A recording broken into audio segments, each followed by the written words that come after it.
Hello everyone, hello my dear lovely students, कैसे हैं आप लोग। I hope you guys are doing great और आशा करता हूं कि आप लोग का हेल्थ काफी अच्छा होगा एंड आप लोग कंटिन्यू प्रिपरेशन कर रहे होंगे एग्जाम को टारगेट करते हुए।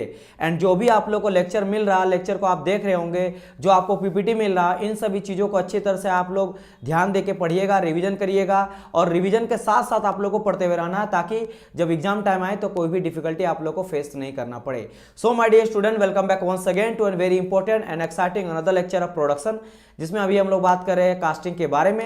एंड कास्टिंग में हम लोग का कास्टिंग प्रोसेस चल रहा था, जो कि आपका सेकंड लास्ट इंपॉर्टेंट टॉपिक है। इसके बाद हम लोग कास्टिंग का डिफेक्ट देखेंगे। एंड अगर मैं बात करूंगा कास्टिंग प्रोसेस में भी हम लोग तीन तरह से डिवाइड इसको किए थे। मेनली बात किया जाए तो दो तरह से कास्टिंग प्रोसेस होता है। एक आपका होता है एक्सपेंडेबल मोल्ड कास्टिंग प्रोसेस और दूसरा आपका होता है परमानेंट मोल्ड कास्टिंग प्रोसेस। यानी कि मोल्ड के बेसिस पे एक होता है कि जिसमें मोल्ड को मैं बार बार ब्रेक डाउन कर देता हूं। जब भी मैं फाइनल प्रोडक्ट को निकालता हूं मोल्ड से, ठीक है, तो मोल्ड को मुझे तोड़ना पड़ता है। यानी कि वन टाइम यूज मोल्ड होता है, उसको कहा जाता है एक्सपेंडेबल मोल्ड, इसीलिए इसको कहा जाता है और temporary mould casting. And second जो होता है जिसको कहा जाता है परमानेंट, यानी कि उसको जो मोल्ड होता है ना उसको मैं बार बार यूज कर सकता हूं। ठीक है, एग्जाम्पल के तौर पे परमानेंट का एग्जाम्पल हो गया मेटल एंड एलॉय का मोल्ड।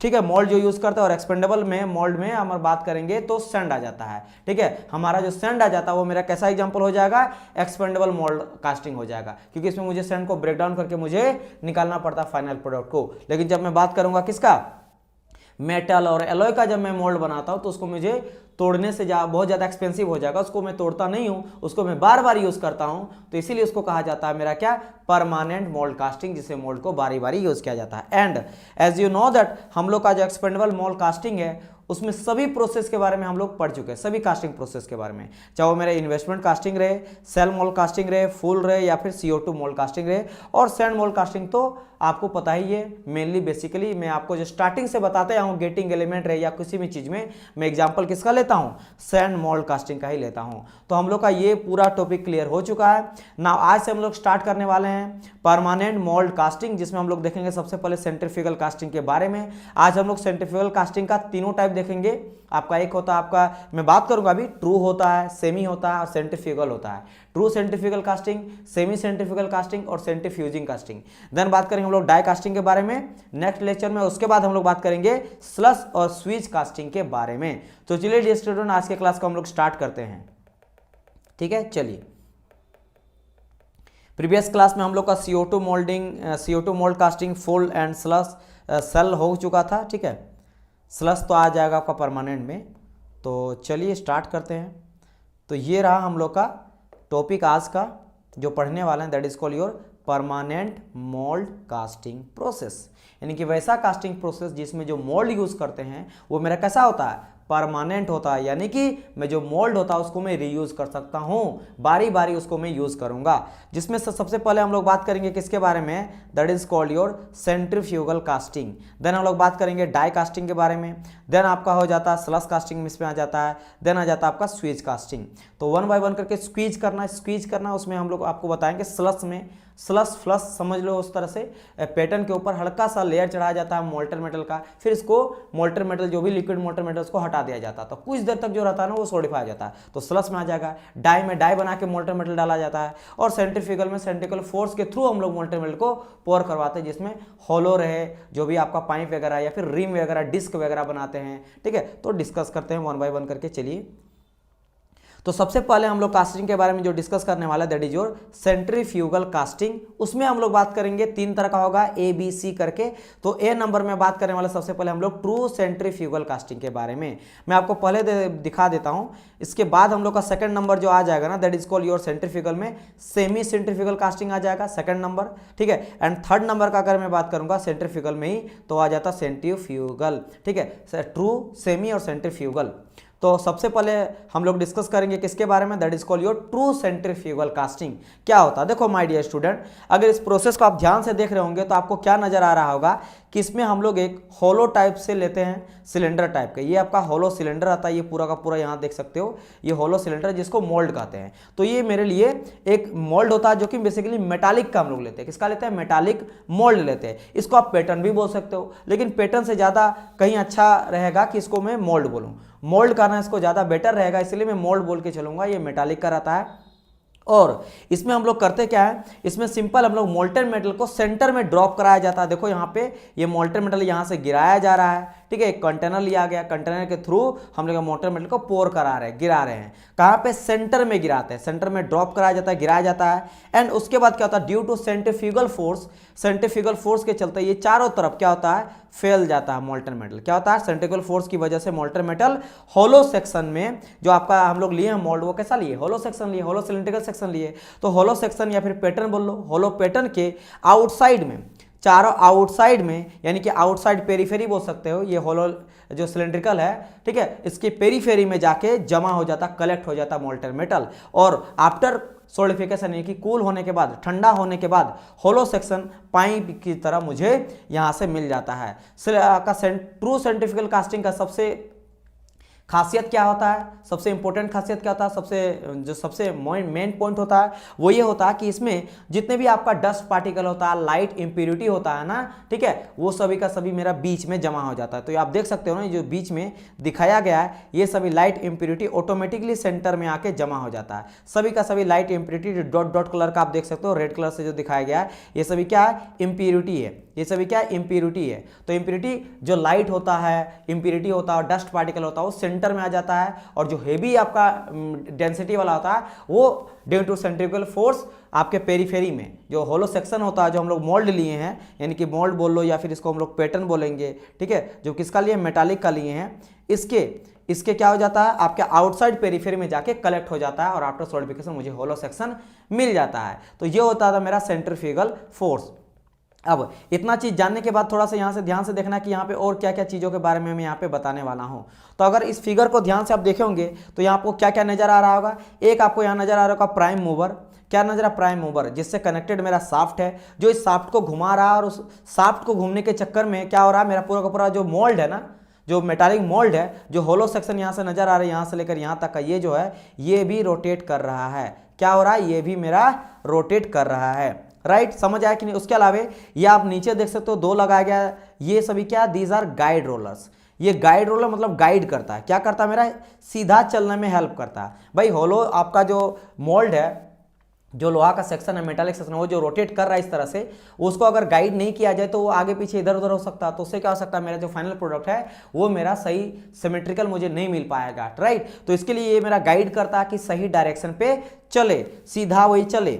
और कभी कभी क्या करते हैं, इसमें हम लोग प्राइम मूवर यहाँ भी अटैच कर देते हैं, जैसे मैं आपको दिखा रहा हूँ, प्राइम मूवर यहाँ पे अटैच कर देते हैं। यहाँ पे मैं क्या करूँगा, मोटर, बेसिकली प्राइम मूवर मतलब मोटर हम लोग अटैच कर सकते हैं। तो यहाँ भी मोटर लेके हम लोग इसको चला सकते हैं। रोलर इसमें ऐड कर देते हैं, ठीक है, हम लोग यहाँ पे रोलर भी ऐड कर सकते हैं। रोलर ऐड करके, मोटर ऐड करके हम लोग प्राइम मूवर को यहाँ से भी कंट्रोल कर सकते हैं, या फिर यहाँ पे भी, मतलब एक और सेकंड, फर्स्ट ये हो गया प्लस, सेकंड प्लस ये भी हो गया। तो आप देखोगे कुछ कुछ बुक्स में या टेक्स्ट बुक में पढ़ाया जाएगा तो मोटर यहाँ पे भी लगाया जा सकता है और यहाँ पे भी लगाया जा सकता है। गाइड रोलर के साथ ही, रोलर के साथ यहाँ पे क्या करता है, रोलर के साथ यहाँ पे लगा दिया जाता है, ताकि इसको गाइड भी करे, सही डायरेक्शन पे चले, सीधा आपका सेक्शन मुझे मिले, होलो सेक्शन प्रोडक्ट। एंड साथ ही साथ यहाँ पे मोटर के थ्रू वो चलाया भी जाता है, कि इसको रोटेट करवाना होता है ना, ये रोटेट करते रहता है। याद ध्यान रखिएगा, ये क्या करता है, मेरा रोटेट करते हुए रहता है। ठीक है, ये मेरा रोटेट करते हुए रहता है, ये मेरा रोटेट करता है। ठीक है, ठीक है, इतना चीज हो गया। अब मैंने जब कहा यहाँ पे सेंट्रीफ्यूगल के बारे में डिस्कस करा कि यहाँ पे सेंट्रीफ्यूगल फोर्स लगता है, तो यहाँ पे क्या क्या, एक तो शाफ्ट मैंने कहा दिया, जो प्राइम मूवर होता है, बेसिकली मोटर समझ लो, मोटर शाफ्ट को रोटेट कराता है, शाफ्ट के चलते जो मोल्ड होता है, पैटर्न, वो भी रोटेट करता है। गाइड रोलर इसको गाइड करता है, सीधा चलने में हेल्प करता है। यहाँ भी हम लोग मोटर लगा सकते हैं। और क्या पे नजर आ रहा है, ऊपर तरफ भी गाइड रोलर है, ध्यान रखिएगा, ये भी आपका गाइड रोलर का ही पार्ट है। ठीक है, ओके।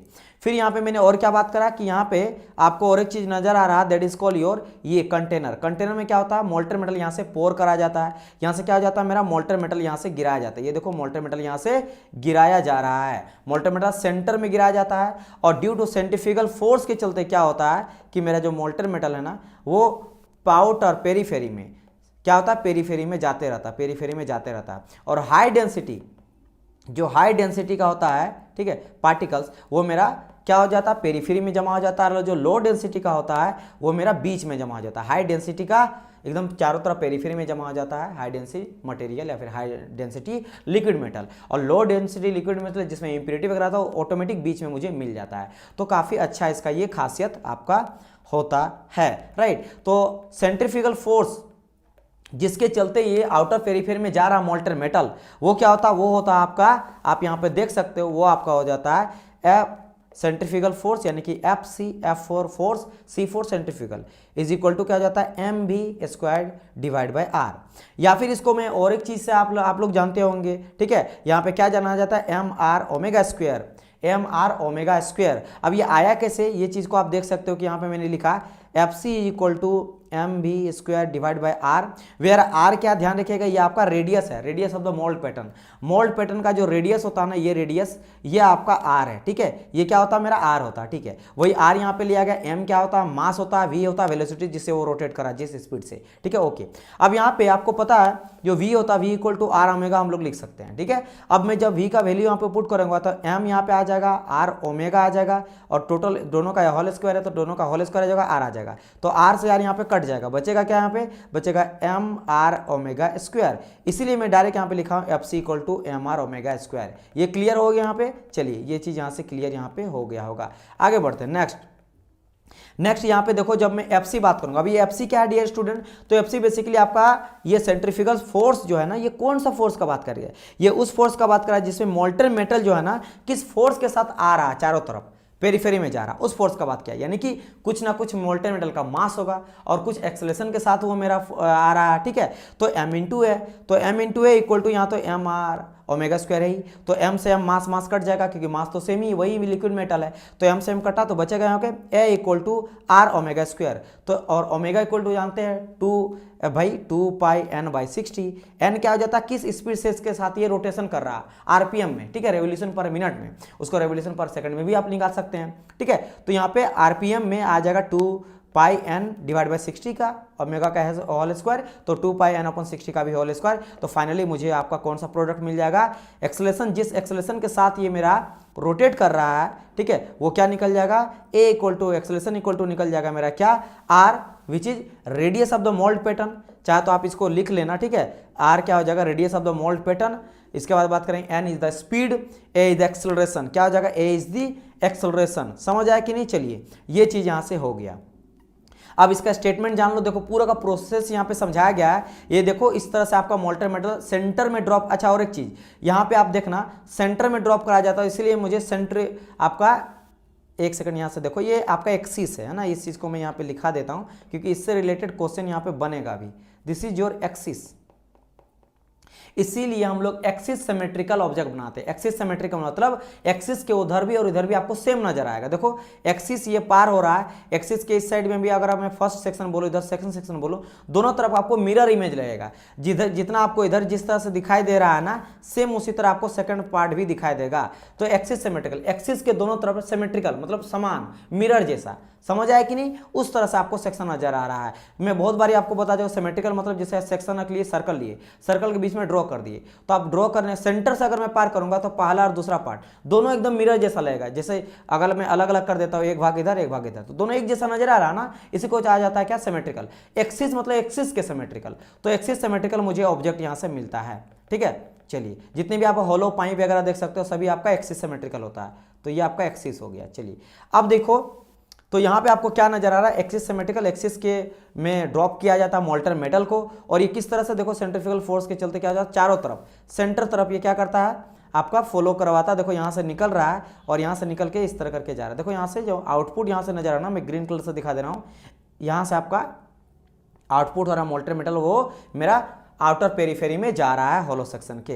अब यहाँ पे देख सकते हो इस तरह से आपका इम्प्योरिटी देख सकते हो ना, जैसे जैसे रोटेट करता है। देखो मोल्टेन मेटल यहाँ पे है और यहाँ पे रोटेटिंग डाया है, ये रोटेटिंग आउटर जो डाया नजर आ रहा है, ये डाया रोटेटिंग डाया, ठीक है, ये मैं ग्रीन कलर से जो दिखा रहा हूँ ये आउटर डाया है, ठीक है। ये जो मेरा रोटेट कर रहा है यही आपका होलो सेक्शन है। जो बेसिकली पैटर्न बोल सकते हो, ठीक है, या फिर मोल्ड बोलना ज़्यादा उचित रहेगा, तो मोल्ड है। और मोल्ड और अंदर में आप देख सकते हो ये मेरा मोल्टन मेटल है, और अंदर में रेड पूरी तरह से क्या दिख रहा है, ये जो दिख रहा है ना, ये आपका प्योर मेटल है, हाई डेंसिटी वाला। और बाहर में देखो डॉट डॉट है, यानी कि ये ऑक्साइड एंड इम्प्योरिटी है, मतलब जो इम्प्योरिटी वगैरह ऑटोमेटिक मेरा क्या हो जाता है, बाहर में आ जाता है, जिसके चलते इसको हटाना काफ़ी रिमूव करना ईजी हो जाता है। और फाइनली मुझे इस तरह का सेक्शन मुझे मिल जाएगा। तो ये आपका पूरा सेक्शन इस तरह होता है, और ये बहुत सारा पार्ट यहाँ पे दिखाया गया है। ये आपका लेडल है जिसके थ्रू यहाँ पे मोल्टन मेटल को पोर किया जाता है, ये आपका मोल्टन मेटल है।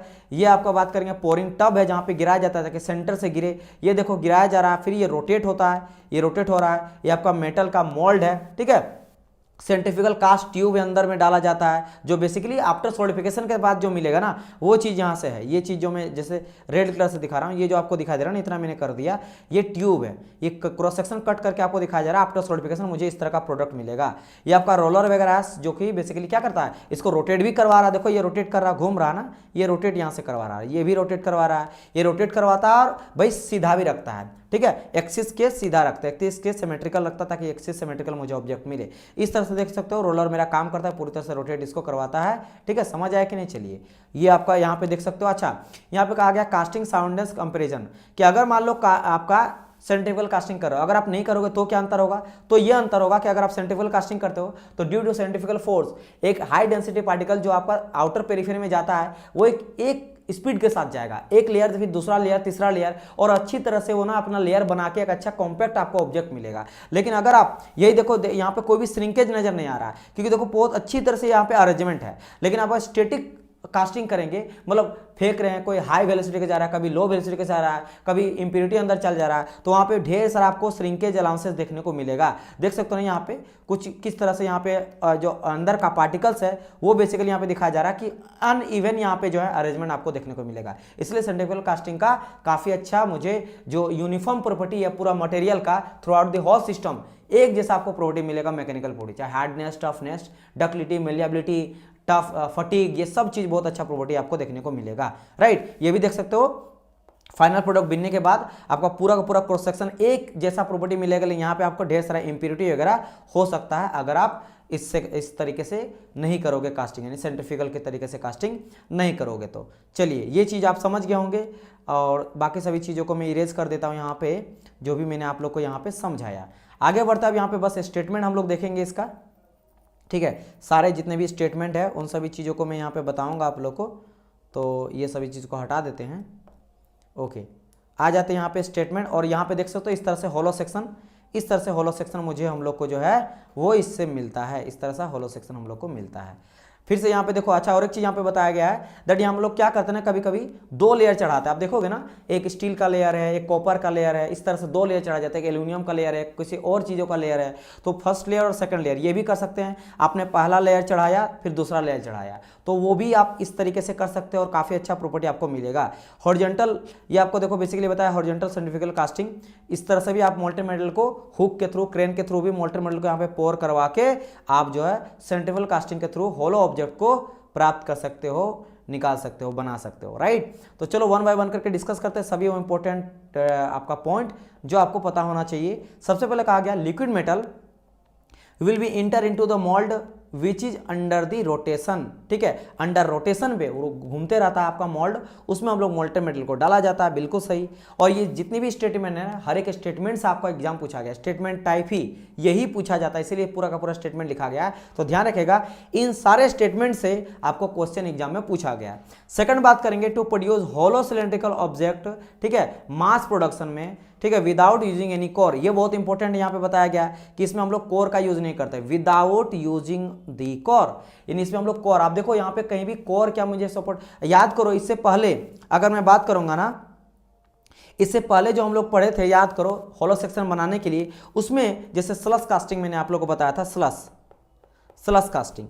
तो स्लस कास्टिंग में भी हम लोग को कोर का यूज करना पड़ा था। अच्छा सॉरी, मैं बात कर रहा हूँ स्लस कास्टिंग जो हम लोग अभी पढ़ने वाले हैं, पढ़ेंगे, उसमें भी हम लोग कोर का यूज नहीं करेंगे। तो स्लस कास्टिंग और भी कास्टिंग है जहाँ पे कोर का यूज नहीं होता है। तो होलो सेक्शन बनाने के लिए इससे पहले जो मैं आप लोगों को बताया था, याद आप लोग ये चीज को पता होना चाहिए कि मैंने एक बताया था कास्टिंग प्रोसेस जिसमें हम लोग कोर का यूज करते हैं। क्या करने के लिए? सेंट्रीफ्यूगल होलो सेक्शन प्राप्त करने के लिए, होलो सेक्शन बनाने के लिए, पाइप जैसा चीज बनाने के लिए। लेकिन यहाँ पे आप देखो विदाउट कोर यूज किए बिना ही हम लोग यहाँ पे होलो सेक्शन बना रहे हैं। इसी तरह स्लस में भी हम लोग देखेंगे, स्लस कास्टिंग में भी हम लोग कोर बिना ही हम लोग क्या कर सकते हैं?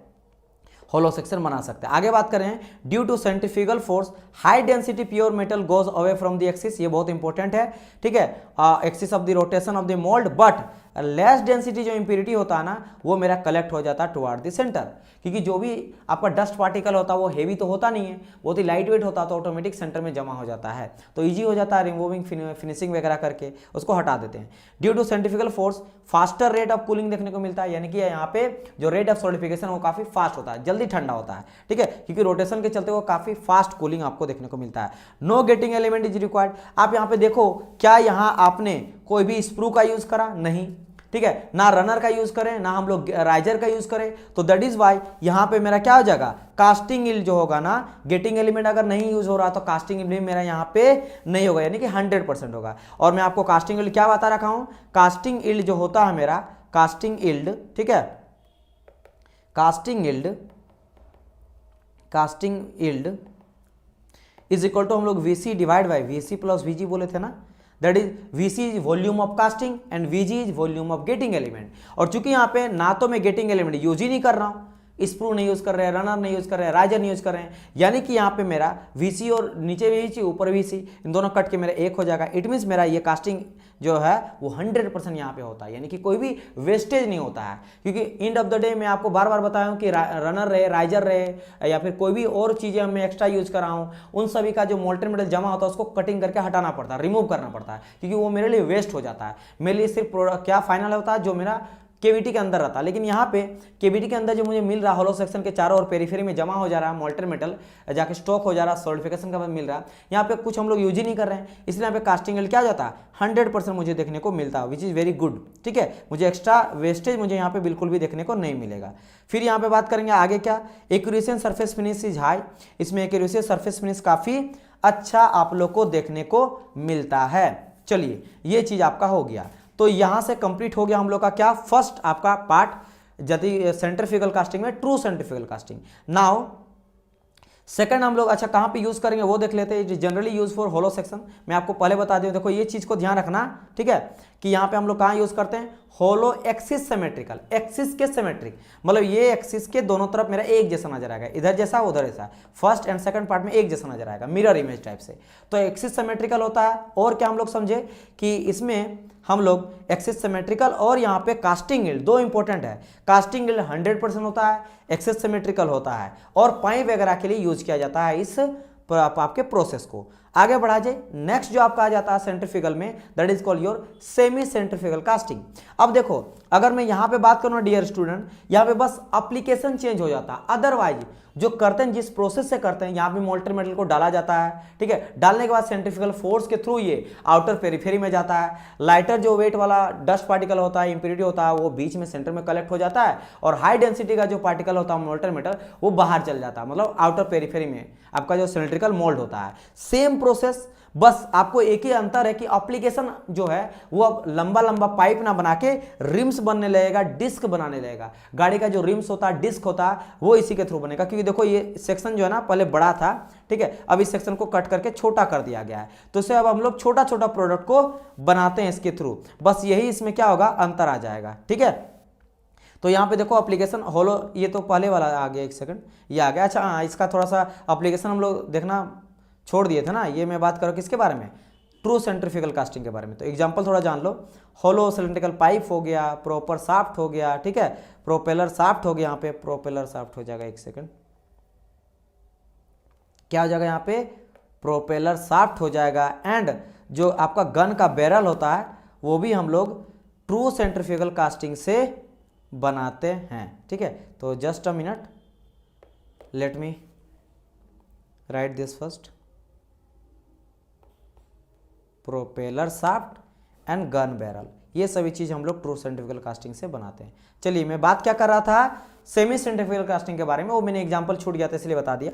सेमी सेंट्रीफ्यूगल कास्टिंग में क्या होता है, मैंने बताया कि सर जी यहाँ पे सिर्फ मेरा एप्लीकेशन ना वो चेंज होता है, प्रोसेस सेम का सेम रहता है, प्रोसेस यहाँ पे सेम का सेम रहे जैसा मेरा ट्रू सेंट्रीफ्यूगल कास्टिंग में हम लोग किए सेम करते हैं, बस एप्लीकेशन चेंज होता है, दैट इसमें हम लोग रिम्स और डिस्क वगैरह बनाते हैं, लेंथ छोटा हो जाता है, राइट। तो यहाँ पे भी आप देखना कि क्या किए, सबसे पहले हम लोग यहाँ पे मोल्टर मेटल डालते हैं और डालने के बाद यहाँ पे प्राइम मूवर लगा रहता है, यहाँ देख सकते हो मोटर है, प्राइम मूवर है, जो प्राइम मूवर इसको रोटेट करा रहता है, शाफ्ट से कनेक्टेड रहता है, उससे मेरा रोटेट होता है। इसके बाद क्या होता है, मोल्टर मेटल डालने के बाद ड्यू टू सेंट्रीफ्यूगल फोर्स के चलते यहाँ पे क्या होता है, मेरा मोल्टर मेटल इन दोनों साइड जाता है, आउटर पेरीफेरी में जाता है, और उसी तरह सेम हाई डेंसिटी का बाहर में, लाइट डेंसिटी का आगे, यानी बीच में मुझे मिल जाएगा एक्सिस के, और यहाँ भी मुझे एक्सिस सिमेट्रिकल मिलता है ऑब्जेक्ट। यहाँ देखो बीच में एक्सिस पार हो रहा ना, ये एक्सिस, तो यहाँ भी आपको एक्सिस सिमेट्रिकल ऑब्जेक्ट मिलता है, एक्सिस के दोनों तरफ एक जैसा मुझे प्रोडक्ट यहाँ पे देखने को मिलेगा। बाकी यहाँ पे कोप ड्रैग यहाँ सब चीज दिखाया गया है, बीच में अगर पार्टिंग लाइन आप ले लेंगे, ठीक है, ये अगर मैं पार्टिंग लाइन मान के चलूंगा तो यहाँ पे क्या हो जाएगा मेरा, this is your parting line, ये मेरा पार्टिंग लाइन आ जाएगा, तो ऊपर मेरा कोप वाला पार्ट हो जाएगा, ठीक है, नीचे मेरा ड्रैग पार्ट आ जाएगा, ठीक है, ड्रैग पार्ट आ जाएगा। फिर यहाँ पे भाई बहुत सारा मैं अलग अलग चीज़ें डालूंगा, मोल्डिंग मटेरियल डालूंगा, इसको लॉक करेंगे और इसको मैं रोटेट यहाँ पे करता हूँ। तो इस तरह से ये काम करता है, ठीक है, समझ आया कि नहीं। तो या इससे आप क्या पकड़े, इससे क्या क्या चीज़ समझ आया आप लोग को, that liquid metal enter into the centre of the die by means of gravity force, gravity force के साथ इंटर किया जाता है, ठीक है, ठीक है, एंड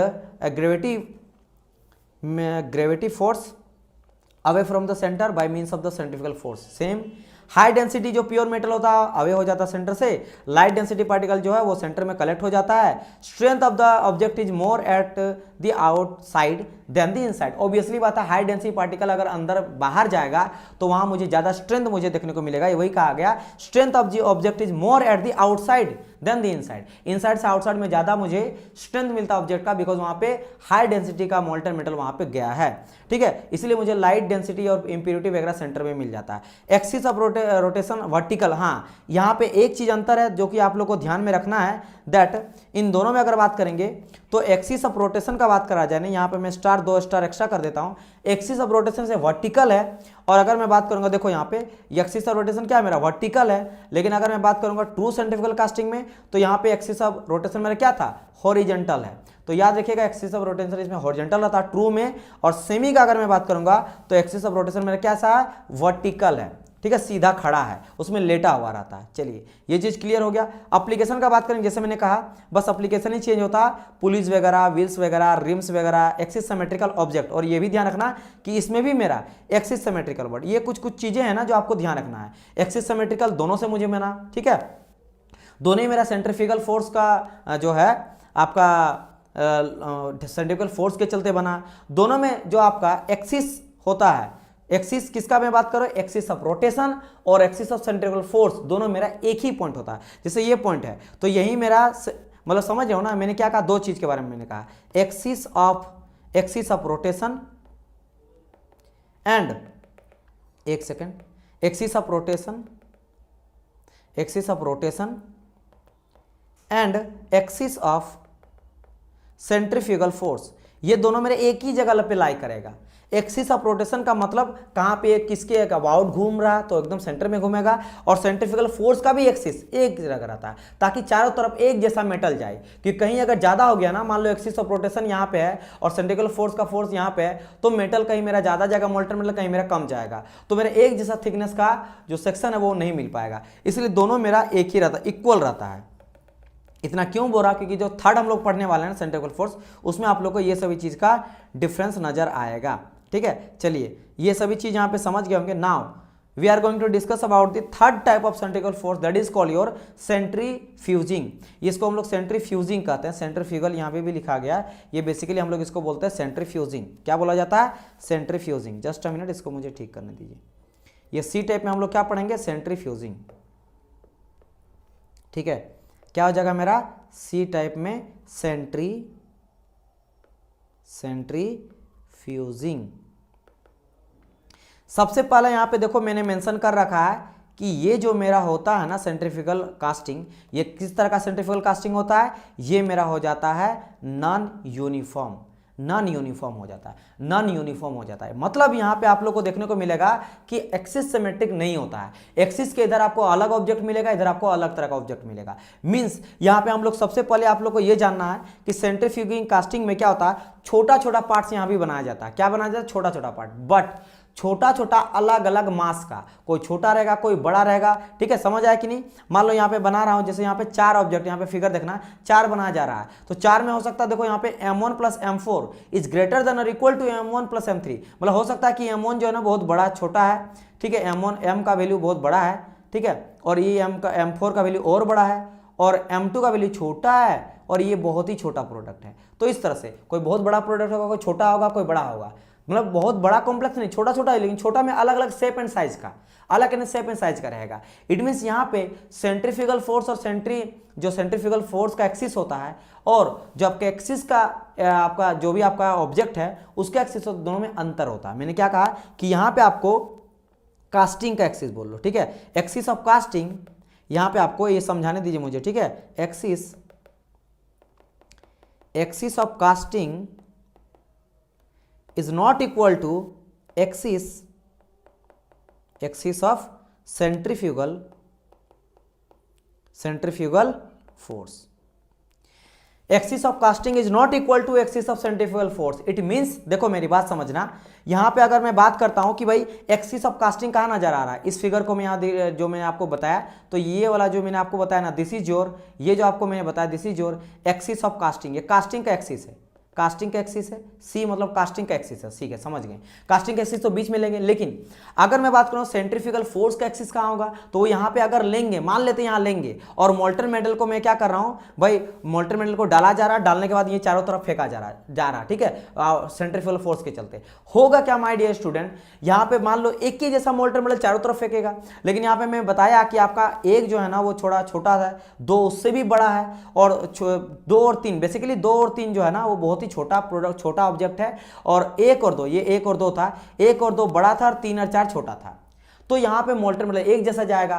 तो मान लो ये बॉक्स के अंदर था ना, ये क्या है, मान लो इसमें मैं इतना बड़ा बॉक्स ले लिया, इस तरह से इतना बॉक्स है, ये कुछ ज़्यादा बड़ा बॉक्स है, यहाँ पे इतना बड़ा बॉक्स था, और ये मेरा बहुत ही छोटा बॉक्स लिए हम, और ये और भी छोटा बॉक्स लिए हैं। तो देखो यहाँ पे चूंकि ये मेरा बहुत बड़ा बॉक्स है, तो मोल्टन मेटल यहाँ ज़्यादा ना जाना चाहिए। और अगर मेरा सेंटर एक्सिस, अगर मैं बात करूँ किसका axis, axis of the centrifugal force, अगर सेंट्रीफ्यूगल फोर्स का एक्सिस और कास्टिंग का एक्सिस एक रहेगा, तो मेरा पता चलेगा कि ये 3 और 4 जो है ना, 3 और 4 मेरा भर तो गया, उसके अंदर केविटी के अंदर का मोल्टन मेटल जाके जमा हो गया, पूरा फिल हो गया केविटी, लेकिन 1 और 2 नहीं भर पाएगा, क्योंकि 1 और 2 बहुत ही बड़ा मेरा यहाँ पे केविटी है, पैटर्न बड़ा था तो केविटी बड़ा बना था। तो ये मैं क्या करता हूँ, यहाँ पे दोनों का एक्सिस अलग अलग रहता है। ये रहेगा आपका एक्सिस ऑफ सेंट्रीफ्यूगल फोर्स, और ये रहेगा एक्सिस ऑफ कास्टिंग। तो सेंटर से जो पास करेगा ना वो तो एक्सिस ऑफ कास्टिंग ही रहेगा, कास्टिंग का एक्सिस वही रहेगा, लेकिन सेंट्रीफ्यूगल फोर्स का कास्टिंग जो रहेगा ना एक्सिस, वो अलग रहेगा, क्योंकि उसका एक्सिस अलग रहेगा। तो कुछ इस तरह से जाएगा कि एक जगह एक तरफ ज्यादा मोल्टन मेटल जाएगा, दूसरी तरफ कम जाएगा, एक तरफ ज्यादा जाएगा, एक तरफ कम जाएगा। तो ये चीज हो जाता है मेरा सेंट्रीफ्यूजिंग, इसलिए इसको कहा गया नॉन यूनिफॉर्म सेंट्रीफ्यूगल कास्टिंग। समझ आए मेरी बात की नहीं? चलिए इतना आप लोग समझ गए होंगे, तो अब स्टेटमेंट के थ्रू और मैं आप लोग को समझाता हूँ, ठीक है। चलिए ये सभी चीज़ को पहले मुझे हटाने दीजिए, बिकॉज नोट्स में आप लोग का खराब कर देगा। मतलब सिंपल जानो ना, कहीं ज़्यादा कहीं कम जो है ना वो मोल्टन मेटल जाता है इसमें, कहीं ज़्यादा और कहीं कम मोल्टन मेटल यहाँ पे जाता है। चलिए ये चीज़ यहाँ पे हो गया। जैसे देख सकते हैं यहाँ पे 4 ऑब्जेक्ट कराया गया, वही एग्जांपल यहाँ पे समझाया गया है कि यहाँ पे 4 ऑब्जेक्ट बनाया गया है। जो क्या हो रहा है कि भाई जिसका जो केविटी होता है, केविटी पहले जनरेट करा गया 1 2 3 4, यहाँ देखो 1 है, ये आपका दूसरा है, ये तीसरा है और ये चौथा है, चारों का केविटी बनाया गया है जो आपस में कनेक्टेड है, ठीक है। अच्छा और एक चीज़ यहाँ पे आप देखना ना ध्यान से, अगर मैं इसको जूम करके बताऊँ आप लोग को, तो आप लोग को क्या और नज़र आ रहा है कि सर जी यहाँ पे तो ये रनर है, बिल्कुल सही। ये बेसिकली ऊपर, ये आपका टॉप व्यू से देख रहे हो, अगर आप फ्रंट व्यू से देखोगे तो आपको पता चलेगा ये ऊपर की ओर जाएगा, तो ये स्प्रू की तरह है, तो ये आपका स्प्रू पार्ट हो गया, ये रनर पार्ट हो गया। यहाँ पे अंदर में इंटर करा है चारों सेक्शन में, ठीक है, हॉलो सेक्शन में, तो ये आपका गेट भी हो गया। तो यहाँ पे रनर भी है, स्प्रू भी है, गेट भी है, ठीक है, राइजर का भी यूज कर सकते हैं। तो इट मीन्स यहाँ पे गेटिंग एलिमेंट यूज किया जा रहा। तो इससे पहले ध्यान देना कास्टिंग 100% था, क्योंकि दोनों में हम लोग कोई भी इस तरह का गेटिंग एलिमेंट का यूज नहीं किए हैं। याद है मैंने आप लोग को बताया था ना, अगर मैं बात करूंगा यहाँ पे देखना ट्रू सेंट्रीफ्यूगल कास्टिंग में मैंने आप लोग को यहाँ बताया था कि मेरा कास्टिंग यील्ड जो होता है ना वो 100% होता है, क्योंकि कोई भी गेटिंग एलिमेंट यूज नहीं कर रहे हैं, ना यहाँ रनर का यूज कर रहे हैं, ना और किसी चीज का यूज कर रहे हैं, स्प्रू वगैरह का यूज नहीं कर रहे हैं, ठीक है, गेट का यूज नहीं कर रहे हैं, रनर का राइजर का यूज नहीं कर रहे हैं। लेकिन जब मैं यहाँ पे बात कर रहा हूँ डियर स्टूडेंट, तो यहाँ पे देखो यहाँ पे रनर भी नजर आ रहा है, स्प्रू भी नजर आ रहा है, गेट भी नजर आ रहा है। इट मीन यहाँ पे गेटिंग एलिमेंट का यूज किया है। इट मीन यहाँ पे जो कास्टिंग होता है वो 100% नहीं होगा। तो ये एक अंतर हो गया कि कास्टिंग यहाँ पे 100% मुझे नहीं मिलेगा। दूसरा चीज क्या हो गया कि एक्सिस के सिमेट्रिकल नहीं है, तो एक्सिस सिमेट्रिकल ऑब्जेक्ट मुझे नहीं मिलेगा, ठीक है। तीसरा चीज क्या है, ये मेरा नॉन यूनिफॉर्म सेंट्रीफ्यूगल कास्टिंग होता है, राइट। ये तीन चीज आप लोग को यहाँ पे ध्यान देना है। इसमें भी हम लोग मास प्रोडक्शन के लिए यूज करते हैं, लेकिन मेरा कैसा होता है भाई, एक जैसा ऑब्जेक्ट नहीं बनाते हैं, छोटा छोटा अलग अलग शेप एंड साइज का ऑब्जेक्ट को इससे बनाते हैं। तो to provide the produce unsymmetrical, इसलिए कहा गया अनसिमेट्रिकल ऑब्जेक्ट। ये यहाँ से अंतर एक यहाँ पे ध्यान देना, जो जो चीजें मैं बता रहा हूँ अंडरलाइन कर रहा हूँ। Unsymmetrical sorry to produce unsymmetrical shape of object in mass production number of cavities are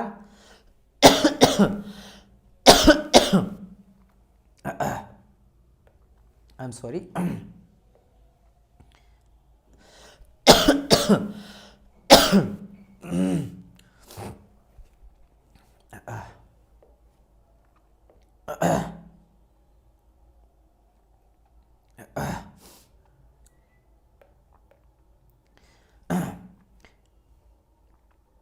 तो क्या बोल रहा है, to produce unsymmetrical shape of object. तो ध्यान दीजिएगा, जो जो मैं अंडरलाइन करूंगा, अनसिमेट्रिकल पहली बात तो शेप ऑफ ऑब्जेक्ट यहाँ पे मिल रहा है जो मैं आप लोग को समझाया, ठीक है, okay. Unsymmetrical shape of object in mass production number of cavity can be use on the die along with the gating element. तो पहली बात यहाँ पे एक तो मास प्रोडक्शन के लिए यूज किया जा रहा है, वैसे सब में मास प्रोडक्शन होता था, ये सही है। अनसिमेट्रिकल ऑब्जेक्ट मिल रहा है, ये एक अलग मुझे मिला। दूसरा चीज इसमें गेटिंग एलिमेंट यूज किया जा रहा है, यानी कि कास्टिंग यहाँ पे कम मुझे देखने को मिलेगा, 100% मुझे नहीं मिलेगा। फिर यहाँ पे बात करा गया है that at the center of the screw liquid metal enter into the center by means of gravity force। Gravity force के साथ यहाँ पे स्क्रू में, ये बीच में देख रहे हो ना, ऊपर से देखो टॉप व्यू से, तो ऊपर में डाला जाएगा, ठीक है, ठीक है, डालेंगे and its force into the cavity bye means of non uniform centrifugal force. और ये मेरा नॉन यूनिफॉर्म सेंट्रीफ्यूगल फोर्स यानी सेंट्रीफ्यूजिंग के टाइप से, मतलब कहीं पे ज्यादा मेटल जा रहा, किसी में कम, किसी साइड ज्यादा किसी साइड कम, क्योंकि यहाँ पे एक्सिस ऑफ कास्टिंग और एक्सिस ऑफ जो आपका सेंट्रीफ्यूगल फोर्स है वो दोनों मेरा अलग अलग होता है। इसीलिए मास के बारे में समझाया गया है। ये मास अलग अलग क्यों लिया गया है, ये माना गया कि M1 और M4 जो है ना, 1 और 4, उसका मास मेरा ज्यादा है आपके किसके, 2 और 3 से। तो यहाँ पे 2 3 लिखना पड़ेगा, तो 1 और 3 हो गया, ठीक है, यानी कि मास कहीं का ज्यादा है और कहीं का कम है। इसीलिए यहाँ पे क्या होगा, मुझे अनइवन मोल्टन मेटल को फ्लो कराना पड़ेगा, किसी किसी तरफ ज्यादा और किसी तरफ कम। तो यहाँ पे M2 एंड F3 होगा, ठीक है। ये क्या हो जाएगा, यहाँ पे आपका M2 हो जाएगा। M1 plus M4 is greater than और equal to M2 plus M3। तो बाकी चीज कॉप एंड ड्रैग ये सभी चीज रखेंगे, है ना, और फिर यहाँ पे हम लोग डालेंगे मोल्टन मेटल और उसी तरह प्रोडक्ट मिलेगा। तो वही कहा गया, axis of rotation of the mould do not coincide with the axis of object, यानी कि axis of rotation of mould मतलब casting axis is not coincide with आपके axis of the centrifugal force. Casting is less, obviously बात है less होगा, as we using gating element, because यहाँ पे हम लोग गेटिंग एलिमेंट का यूज करें। एप्लीकेशन कहाँ पे यूज किया जाता है, देखो इसका एस जो है एप्लीकेशन बहुत सारा स्पेशल बुक में नहीं दिया गया है, तो ये लेकिन ध्यान रखना कि पैटर्न जो हम लोग इन्वेस्टमेंट कास्टिंग का पैटर्न बनाते हैं इसी के थ्रू बनाया जाता है। देखो बहुत सारा एग्जाम्पल हम लोग ले सकते हैं, लेकिन हम लोग ऑथेंटिक बुक का ही लेते हैं। हम लोग कम से कम 10-15 बुक का मैं लिया हूँ, और जहाँ से ऑथेंटिक चीज दिया गया ना, रियल चीज, मुझे आप लोग को बहुत सारा चीज बताना भी और सही भी बताना है, ठीक है। इसलिए मैं यहाँ पे इसलिए बोलता हूँ कि कोई भी बुक पढ़ने का जरूरत नहीं, बिकॉज मैं बहुत सारे बुक को देख के बता रहा हूँ, इसलिए वही चीज का मैं एग्जांपल लिया हूँ जो चीज मिला कहीं पे, अदरवाइज इस तरह ज्यादा एज सच बुक में नहीं दिया गया है, तो मैं डायरेक्ट कुछ भी चीज नहीं बोलूंगा ताकि वहां से कंफ्यूजन क्रिएट हो सकता है। तो एप्लीकेशन के तौर पे आपको इसको ध्यान में आपको रखना है। बात समझ आया कि नहीं, चलिए ये चीज आपका हो गया। नाउ एक हम लोग इससे रिलेटेड एक क्वेश्चन देख लेते हैं। चलिए, कहा गया एक होलो कास्टिंग है जिसका आप देख सकते हो 750 mm का इनसाइड डाया दिया गया है एंड आउटसाइड डायमीटर का बात करेंगे, ठीक है, तो 780 का डाया दिया गया है। Is produce by the centrifugal casting, ठीक है। सेंट्रीफ्यूगल कास्टिंग के साथ हम लोग इस तरह का जो इनसाइड आउटसाइड डायमीटर के साथ एक होलो सेक्शन बना रहे हैं with acceleration of the mould is 78G। मतलब यहाँ पे बात करा गया कि जो मोल्ड जो आपका कास्टिंग है उसका जो एक्सेलरेशन है वो कितना 78G, इतना स्पीड से वो एक्सेलरेट करके घूम रहा है, ठीक है। तो फिर आपको कैलकुलेट करना है that the speed of mould, ठीक है, rotation of the speed of mould को आपको यहाँ पे कैलकुलेट करना है। चलिए ठीक है, कोई दिक्कत नहीं, मैं पहले फिगर बना ले रहा हूँ कि कुछ इस तरह से होलो बनाया बोल रहा है, होलो सेक्शन है तो बीच में और यहाँ पे होलो बन जाएगा। ये इस तरह का कोई सेक्शन बनाया जा रहा है, ठीक है, बनाया जा रहा है। आउटसाइड और इनसाइड डायमीटर आपको दे दिया गया है, तो इनसाइड डायमीटर कितना दिया गया यहाँ पे, जो आपको इनसाइड डायमीटर है वो आपको दिया गया 750 mm। This is your inside diameter. और अगर मैं बात करूंगा आउटसाइड डायमीटर कितना दिया गया है, तो मैं अदर कलर से दिखा देता हूं। आउटसाइड डायमीटर जो आपको दिया गया है वो आपको दिया गया है,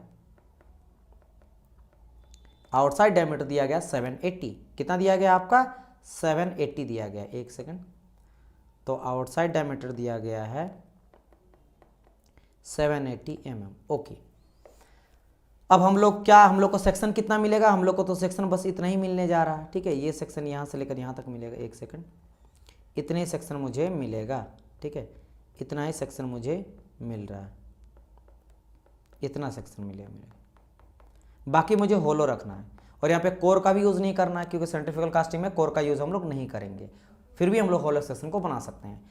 तो मैं सॉल्यूशन करता हूँ, तो सॉल्यूशन में गिवन क्या क्या दिया गया है, गिवन दिया गया DI equal to 750 mm, D0 यानी कि आउटसाइड और इनसाइड का बात करा गया 780 mm। यहाँ पे मैंने 0 लिखना भूल गया क्या जगह 780 mm, ओके। और क्या यहाँ पे गिवन है, यहाँ पे दिया गया एक्सेलरेशन आपको दिया गया है, एक्सेलरेशन कितना दिया गया 78G, जी में 9.81 हम लोग वैल्यू पुट कर देंगे, ठीक है। और हम लोग इससे पहले मैं आप लोग को डेरिवेशन में बता चुका हूँ ए का वैल्यू कितना था my dear student scientifical casting में, तो ए का वैल्यू जो मैंने आप लोग को बताया था डेरिवेशन के थ्रू, दैट इज योर, एक सेकंड मैंने कहाँ पे बताया है, ठीक है,